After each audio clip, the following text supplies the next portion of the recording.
of us are from the Northeast or Midwest, sometimes it's hard to visualize how high the stakes really are when it comes to the border. The questions and consequences of any serious action on the border are far-reaching and difficult to foresee. But some patriotic Americans decided to take it upon themselves to patrol the border. And the new documentary, Minutemen, followed these Americans into the front lines of the battle for Homeland Security. The Minutemen place things down the middle, content to observe. When watching a biased documentary, such as Fahrenheit 9/11, we expect to be shocked. Well, did you know this? And then this. Oh, here's this shocking fact, too. This pissed-off point of view is missing from this film. And in its place is an overwhelming feeling of dedication. The filmmakers to the documentary, the Minutemen to their post, the illegal immigrants to coming here to work and survive. This flowing of narcotics across our border is scandalous. And like I say, the earth shows the trail. I mean, you can only walk on one path so many times before it looks like a freeway. And if you look down across these trails on the other side of this fence line, they look like freeways. These subjects, the Minutemen, are American citizens who took it upon themselves to monitor and report on any illegals crossing the Mexican border for whatever reason. They are out in that desert. Technically, the film is a little shaky. There's no narrative or emotional investment. It seems the crew took cameras into the desert, followed around the Minutemen, and then assembled the most exciting footage they had. This isn't necessarily a bad thing, but when watching the film, I was not compelled, I was informed. We're gonna fish for illegals. We're gonna follow their tracks like Scooby-Doo. The Minutemen are an eclectic bunch, from Little Dog to Minute Mom. You enjoy the time they're on screen. I used to be able to support my kids laying tile. I can't do that for 10 bucks an hour now. The only reason people want to pay 10 bucks an hour now is because of you guys. They sit and wait and radio in, and, well, it can actually be pretty boring at times. That said, the movie does what it says it'll do. It shows us what the Minutemen do, and on occasion surprises us with a development like a subject having a heart attack, 2 Minutemen being investigated for illegal search and seizure, or a stereotypical redneck making a point despite the fact she was just harassing all the migrant workers outside of a Home Depot. Are you telling me that every dollar you make out here, you're reporting to the IRS? Are you telling me that? For sure. And it almost works. It almost works because all the people in this film are fun to listen to. Good documentaries make you ask questions, make you want to learn more, make you want to go on Wikipedia and lose 45 minutes of your day reading about the content. In a perfect world, this documentary would get the filmmakers a TV show on PBS, their next project more funding and a bigger staff, allowing them to assemble a touch more sleek production. We had the opportunity to meet and talk with the filmmakers when they were here last October for the Chicago International Film Festival, where their film was screened. Here's a few highlights from that interview. Do you want to tell us a little bit about the film?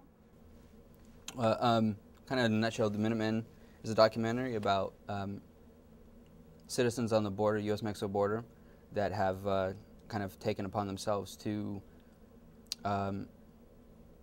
stop illegal immigration. In the film, there's about, what, 7, 8 characters that we followed over a course of 4 years. That's, you know, this is their story. Did you intend to film for as long as you did? Because it's over the course of like 3 or 4 years, right? Yeah, from start to finish, about 4 years. Yeah, we didn't, you know, the thing is, because because of the nature of the documentary, you know, we could either wait until there was an ending to the issue, which was, obviously we're there right now and there's no ending still. This is true. And so we had to wait until we had an ending for our characters, because that's what was important in our film, was the characters that are within this issue. So we waited until they had a closure in their life. Was there any point where you just found yourself, like, behind the camera really struggling with that, like, your own personal political beliefs as opposed to those who you're filming? Sure, absolutely. I think it was a sign that we were doing something right. You know what I mean? It was a good sign that we're on the right path when you're kind of presented with those challenges. On a few occasions, you know, it's difficult to film sometimes when they're doing certain parts, during the film, and you don't necessarily agree completely, but you know you just need to keep rolling. Is that something that occurred when you were filming Minute Mom, and I believe it was Jeff, going into the migrant houses? Yeah, that was definitely one of the spots where, you know, I kind of wanted to say, hey, this is, you know, you may not want to do this, like, you guys, because, you know, they get so excited and they don't, you know, step back to think about their, you know, their actions. So, you know, and you're kind of there just following them around, so you're obviously kind of out of it. You got to, you know, you're separating yourself with the camera, so you can think a little bit more objectively than they obviously are. Did you decide which Minutemen? Did you interview them all and say, okay, we definitely have to talk to him, we have to talk to him? Or were these the people that came forward and said, oh yeah, film me, please? Well, we started off with like 13 to 15 yeah. characters, and Mad Max was one of the ones that was a little more standoffish. He was, when he had his opinion, he was probably fun to listen to, but when I think Corey really had to work to get his favor over time. he opened up at night when there was no light. You know what I mean? Yeah. So you can't, you can only record audio, but that just, you can't really do anything with that. It took I don't know, maybe just a year or something before we actually wrapped and, made the final cut, that he actually opened up to us and on a true level, than just kind of superficial. I think maybe he started, I think the trust was finally there. He's completely different than any other Minutemen out there. And that's kind of the same thing goes for Little Dog. He's a bit different than a lot of the other Minutemen, Ross had one last question for you. I'm going to give you 2 words, and I want you to pick which one you feel most accurately represents Freckles, Little Dog's, because he just had this energy.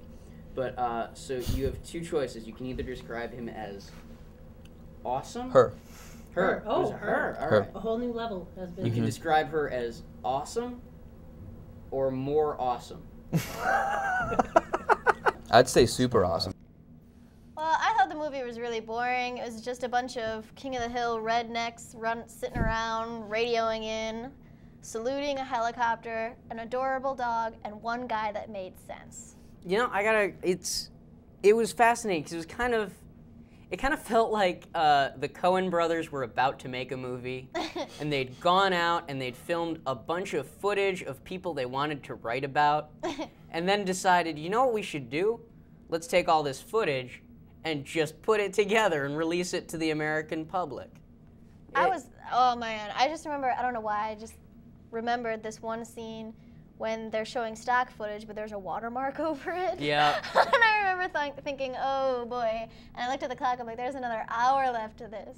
It's just... And did any of you guys see the poster before you saw the movie? No. No. Not Is till just that now. the poster you would have imagined for this movie? I wouldn't. I would, him shirtless saluting the American flag as a helicopter flies by. He's shirtless the whole time. But why make an exception for the poster? Even more so, that poster is way more heavy-handed and opinionated than the entire movie. It's prettier too. And it just, for me, it seems like what happened with the movie, like you were saying, they went out in the desert and they didn't really they just thought, oh my God, this is happening, we have to film it. This is insane. And then they realized they weren't being like the cowboy Buckeyes that they thought they were going to be. It was literally a no man's land. There were no men there. Exactly. There was an international prairie dog that would poke its head in from time to time, but otherwise it was boring. It was. But the Max Kennedy. Max Kennedy was the only guy that really sort of said the truth.